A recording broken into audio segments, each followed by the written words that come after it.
ರುಂಡವನ್ನು ತುಂಡರಿಸುತ್ತಿದ್ದೀನಿ.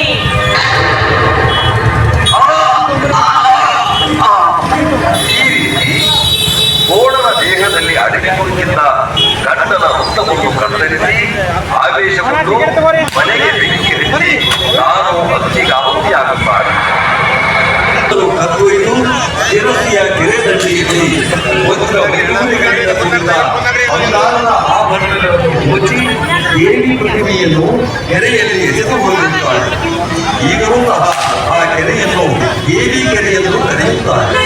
ಕಾಲಾಂತರದಲ್ಲಿ ಅಸಾದಿ ಕುಟುಂಬದ ಬಸಪ್ಪನ ಕೆಲಸದಲ್ಲಿ ದೇವಿ ಬಂದು ನಾನು ಕೆರೆಯಲ್ಲಿದ್ದೇನೆ, ನನಗೊಂದು ಸ್ನಾನಗಳು ಎಂದಾಗ ಪೂರ ಗೌರವನಿಗೆ ತಿಳಿಸಿ ಕೆರೆಯಿಂದ ಭಕ್ತರ ರೋಗ ರುಜಿನಗಳನ್ನು ದೂರ ಮಾಡಿ ಬೇಡಿದ ಹೊರಗಳನ್ನು ಕೊಟ್ಟು ಆಶೀರ್ವದಿಸುತ್ತಿದ್ದಾರೆ.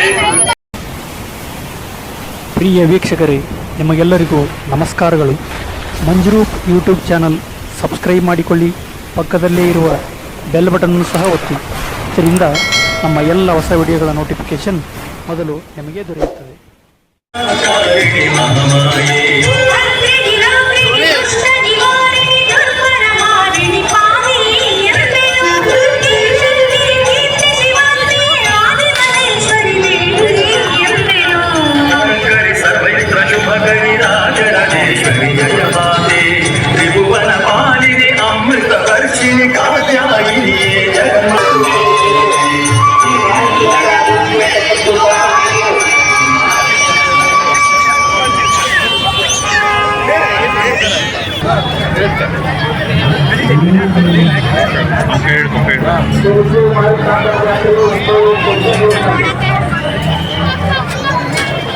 कृषि मारिकांबेर नाल्कुदो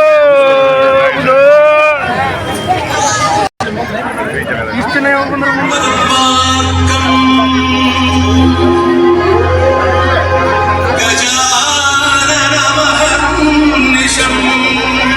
ಗಾಡಿಗಾರ ನಿಂದ್ರೆ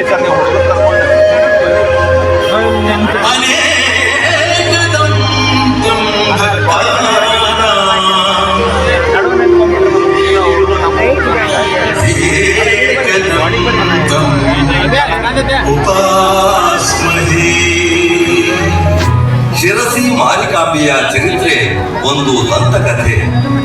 ಮಾರಿಕಾಂಬೆ ಸುರಲೋಕ ಸುಂದರಿಯನ್ನೂ ನಾಚಿಸುವ ಅಪ್ರತಿಮ ಸೌಂದರ್ಯದ ಬ್ರಾಹ್ಮಣ ಕನ್ಯೆ. ಅವಳ ಸೌಂದರ್ಯಕ್ಕೆ ಮಾರು ಹೋದ ಅನ್ಯ ಜಾತಿಯ ಮಾಂಸಾಹಾರಿ ಯುವಕನೊಬ್ಬ ಮದುವೆಯಾದರೆ ಇವಳನ್ನೇ ಮದುವೆಯಾಗಬೇಕೆಂಬ ಛಲದಿಂದ ಬ್ರಾಹ್ಮಣರ ಆಚಾರ ವಿಚಾರಗಳೊಂದಿಗೆ ವೇದ ಶಾಸ್ತ್ರ ಮಾಯಾಜಾಲಗಳನ್ನು ಕಲಿತು ತನ್ನ ಅನ್ಯ ಜಾತಿಯನ್ನು ಮರೆಮಾಚಿ ಬ್ರಾಹ್ಮಣನೆಂದು ನಂಬಿಸಿ ಮಾರಿಕಾಂಬಳನ್ನು ಮೋಸದಿಂದ ಮದುವೆಯಾಗುತ್ತಾನೆ. ಕಾಲಾಂತರದಲ್ಲಿ ತನ್ನ ಗಂಡ ಅನ್ಯ ಜಾತಿಯ ಮಾಂಸಾಹಾರಿ ಎಂದು ತಿಳಿದು ಕ್ಷುದ್ರಳಾಗಿ ಇವನು ಬ್ರಾಹ್ಮಣನಲ್ಲ ಅನ್ಯ ಜಾತಿಯವನು, ಸುಳ್ಳು ಹೇಳಿ ನನ್ನನ್ನು ಮದುವೆಯಾಗಿ ಬ್ರಾಹ್ಮಣ ಕುಲದ ಆಚಾರ ವಿಚಾರಗಳಿಗೆ ಅಪಚಾರವೆಸಗಿದ್ದಾನೆ. ಈ ಪಾಪಿಯನ್ನು ಜೀವ ಸಹಿತ ಬಿಡಬಾರದೆಂದು ರೌದ್ರಾವತಾರ ತಾಳಿ ಆರ್ಭಟಿಸುತ್ತಾ ಬರುತ್ತಾಳೆ. ಆಗ ಮೋಸ, ಅನ್ಯ ಜಾತಿ ಗಂಡಿನಿಂದ ಬ್ರಾಹ್ಮಣ ಹೆಣ್ಣಿಗೆ ಅತೀವ ಮೋಸ. ಯಾವ ವಂಚಕ ಕುಲಗೋತ್ರ ಮುಚ್ಚಿಟ್ಟು ವೇದಶಾಸ್ತ್ರ ಕಲಿತು ಬ್ರಾಹ್ಮಣನೆಂದು ನಂಬಿಸಿ ಮೋಸದಿಂದ ನನ್ನನ್ನು ಮದುವೆಯಾದ ನಿನ್ನ ರುಂಡವನ್ನು ರುಂಡದಿಂದ ಬೇರ್ಪಡಿಸದೆ ಬಿಡಲಾರೆ. ಬೇಡ, ನನ್ನನ್ನೇನು ಮಾಡಬೇಡ. ನಿನ್ನ ಮೇಲಿನ ಅತೀವ ಮೋಹದಿಂದ ನಾನು ಈ ರೀತಿ ಮಾಡಬೇಕಾಯಿತು. ಮಾಡಿದ ಅಪರಾಧಕ್ಕೆ ಕ್ಷಮೆ ಇರಲಿ. ಕ್ಷಮೆ ಅದೆಂದಿಗೂ ಸಾಧ್ಯವಿಲ್ಲ. ನೀನು ಮಾಡಿರುವುದು ಕ್ಷಮಿಸಲಾರದ ಅಕ್ಷಮ್ಯ ಅಪರಾಧ. ಬ್ರಾಹ್ಮಣ್ಯ ಕುಲ ಸಂಪ್ರದಾಯಗಳನ್ನು ಗಾಳಿಗೆ ತೂರಿ ಮಾಂಸ ಭುಂಜಿಸಿ ಬ್ರಾಹ್ಮಣ ಕುಲ ಮರ್ಯಾದೆಗೆ ಮಸಿ ಬಡಿದ ಪರಮ ಪಾಪಿ ನೀನು. ಸುಳ್ಳು ಮೋಸ ವಂಚನೆಗಳಿಂದ ಕುಲ ಸ್ತ್ರೀಯರ ಕೊಲೆಗೆಡಿಸುವ ದ್ರೋಹಿ ಬದುಕಿರಲೇಬಾರದು. ದುಡುಕಬೇಡ, ವಿಚಾರಿಸು. ಎಷ್ಟಾದರೂ ನಾನು ನಿನ್ನ ಗಂಡ. ಅಲ್ಲ ಅಲ್ಲ ಅಲ್ಲ, ಮನುಕುಲಕ್ಕೆ ದಂಡವಾಗಿ ಖಂಡ ದೇಹ ಹೊತ್ತು ಬಂದಿರುವ ಕೆಟ್ಟ ಪಿಂಡದಲ್ಲಿ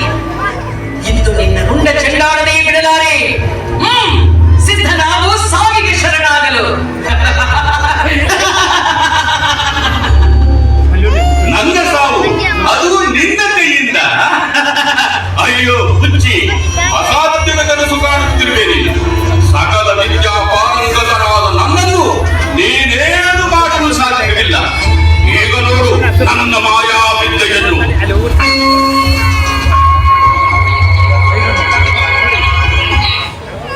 ಎಲ್ಲಿ ಎಲ್ಲಿ ಮಾಯವಾಗಿ ಎಲ್ಲಿ ಅಡಗಿ ಕುಳಿತೀಯೋ ನೀಚ. ನನ್ನ ಮುಂದೆ ನಿನ್ನ ಮಾಯಾ ವಿದ್ಯೆಯ ಆಟ ನಡೆಯಲಾರದು. ಅದಾವ ಪ್ರಾಣಿಯ ದೇಹದಲ್ಲಿ ಅಡಗಿ ಕುಳಿತಿರುವೆಯೋ ಬಾರೋ ನನ್ನೆದುರು ಬಾ.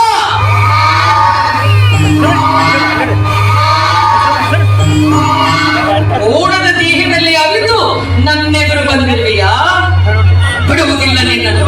ಕಪಟ ವಂಚನೆ ಸುಳ್ಳು ಹೇಳಿ ಮೋಸ ಮಾಡುವವರಿಗೆ ಪಾಠವಾಗಿ ಇದೋ ನಿನ್ನ ರುಂಡವನ್ನು ತುಂಡರಿಸುತ್ತಿದ್ದೀನಿ.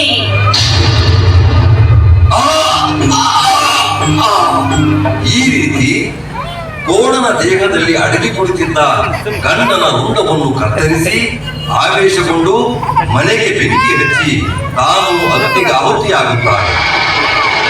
ಈ ದೃಶ್ಯ ಕಂಡ ಜನಸಮೂಹ ಮಾರಿಕಾಂಬೆ ಸಾಮಾನ್ಯ ಹೆಣ್ಣಲ್ಲ, ದೈವಾಂಶ ಸಂಭೂತೆ, ಆದಿಶಕ್ತಿಯ ಅವತಾರವೆಂದು ಭಾವಿಸಿ ಮಾರಿಕಾಂಬಳನ್ನು ಪೂಜಿಸತೊಡಗುತ್ತಾರೆ. ಶಿರಸಿ ಮಾರಿಕಾಂಬ ಪ್ರತಿಮೆಯು ಹಾನಗಲ್ಲಿನಿಂದ ಬಂದದ್ದು ಎಂಬ ಪ್ರತೀತಿ ಇದೆ.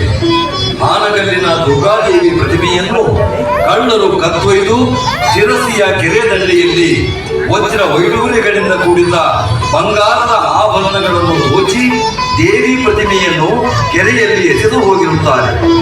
ಈಗಲೂ ಸಹ ಆ ಕೆರೆಯನ್ನು ದೇವಿ ಕೆರೆ ಎಂದು ಕರೆಯುತ್ತಾರೆ. ಕಾಲಾಂತರದಲ್ಲಿ ಅಸಾಲಿ ಕುಟುಂಬದ ಬಸಪ್ಪನ ಕನಸಿನಲ್ಲಿ ದೇವಿ ಬಂದು ನಾನು ಕೆರೆಯಲ್ಲಿದ್ದೇನೆ, ನನಗೊಂದು ಸ್ಥಾನ ಕೊಡು ಎಂದಾಗ ಊರ ಗೌಡನಿಗೆ ತಿಳಿಸಿ ಕೆರೆಯಿಂದ ದೇವಿ ಪ್ರತಿಮೆಯನ್ನು ಹೊರತೆಗೆದು ಆಗ ಶಿರಸಿಯನ್ನು ಆಡುತ್ತಿದ್ದ ಇಮ್ಮಡಿ ಸದಾಶಿವರಾಯರಿಂದ 1689ರಲ್ಲಿ ಶ್ರೀ ಮಾರಿಕಾಂಬೆ ದೇವಸ್ಥಾನವನ್ನು ಕಟ್ಟಿಸಲ್ಪಡುತ್ತದೆ. ಅಂದು ಸ್ಥಾಪಿಸಲ್ಪಟ್ಟ ಶ್ರೀ ಮಾರಿಕಾಂಬ ದೇವಿಯು ಉತ್ತರ ಕನ್ನಡದ ಆರಾಧ್ಯ ದೇವತೆಯಾಗಿ ಜಗತ್ ಪ್ರಸಿದ್ಧಳಾಗಿ ನಂಬಿ ಬಂದ ಭಕ್ತರ ರೋಗ ರುಜಿನಗಳನ್ನು ದೂರ ಮಾಡಿ ಬೇಡಿದ ವರಗಳನ್ನು ಕೊಟ್ಟು ರಕ್ಷಿಸಿ ಆಶೀರ್ವದಿಸುತ್ತಿದ್ದಾಳೆ ಶಿರಸಿಯ ಶ್ರೀ ಮಾರಿಕಾಂಬೆ.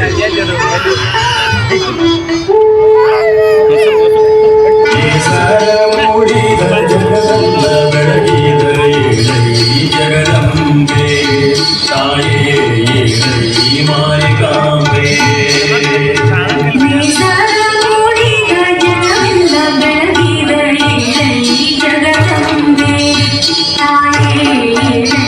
ಮಾರಿಕಾಂಬೆ ಕರುನಾಡಿನ ಈಶ್ವರಿ ಹೇ ದಯಾ ಸಾಗರಿ ಜಗದಂಬೆ ತಾಯೇ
ಸುಮ್ಮನೆ